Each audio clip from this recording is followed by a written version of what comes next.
Hello everybody, it's me Boldie. So episode 8 of Game of Thrones season 6 is about to air, and I thought it would be appropriate to make a video about Arya, who is going to be the star of episode 8, no one. And what are the most popular theories regarding what happened in episode 7? So spoiler alert for everyone who is not up to date with Game of Thrones. So for this video I picked 3 theories which I thought were the most probable. So let's put our tinfoil hats on and see what stands for them or against them. So theory number 1, which is called Arya Fight Club. I think the first one to introduce this theory was someone called Cat Named Stupidity on Reddit. So this theory suggests that Arya and Waif are actually one and the same, two sides of the same coin. We know that George R.R. Martin likes to use real psychological problems when creating his characters. For example, Ramsay, which is clearly a psychopath, so Arya might suffer from some sort of dissociative identity disorder. One part of her being someone who tries to kill Arya Stark and really become no one, and the other part being Arya who has trouble leaving her past behind. As Cat Named Stupidity said, a case can be made that when Arya came to the House of Black and White, the water she drank induced this psychological disorder in her. Maybe this is some kind of tool that Jaqen uses when recruiting someone. It uses some kind of magic that creates that other side of the same coin, whose mission is to try and kill the other side, the past, the personality.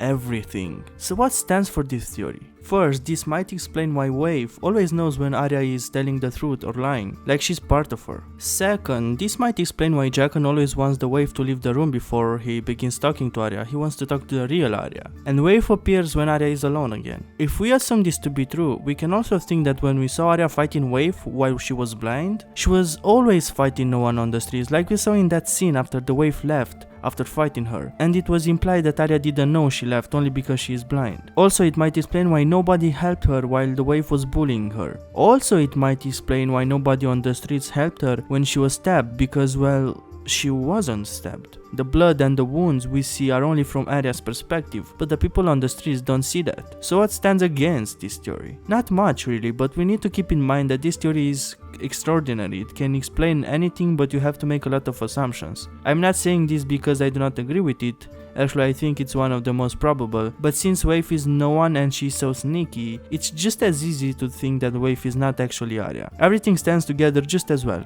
Maybe only the fact that Arya was so careless in episode 7 doesn't really make sense, since we saw her really careful in episode 6. Regardless of who Waif really is, Arya sees her as a threat that she needs to take out, but I will tell you what I think this all means in the last theory. But let's look at the other theories now. Let's go number 2.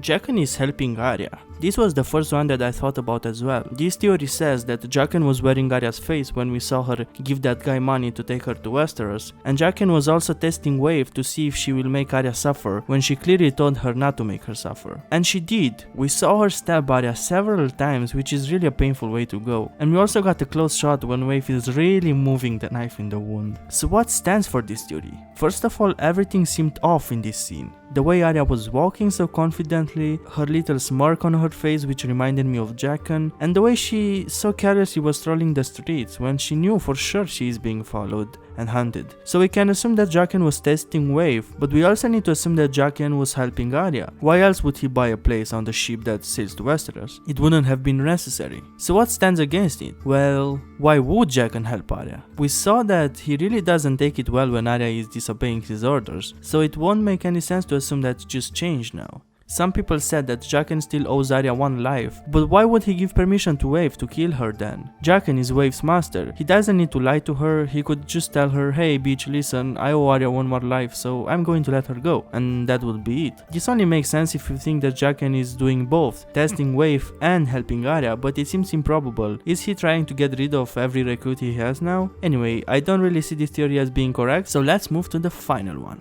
I call it Arya makes a plan, since it's the synopsis for episode 7 for Arya. This theory says that Arya was being so careless and confident and walking like she owned the place to draw as much attention to her as possible, including Waif's attention. This theory also says that Arya was wearing some kind of armor and a pouch of pig's blood on her belly that the actress Lady Crane gave to her because she had her, and now Arya will leave blood traces all over to draw Waif into a trap, which basically is the place that she put Needle, and maybe she will kill Waif there. So what stands for this theory? Well, pretty much what I just said. The fact that Arya was so careless couldn't have been by mistake. Everything seemed off, and Lady Crane would have Pig's blood since she is an actress, and she would help her since Arya basically saved her life. But now, how would Arya know where Waif will stab her? Seems like a pretty huge risk to take. It's either the bad writing or my final theory, which I will give also as my prediction. Both theory number 1 and this one combined. So Waif is in fact Arya and all that, but Arya does not really know this. So everything we see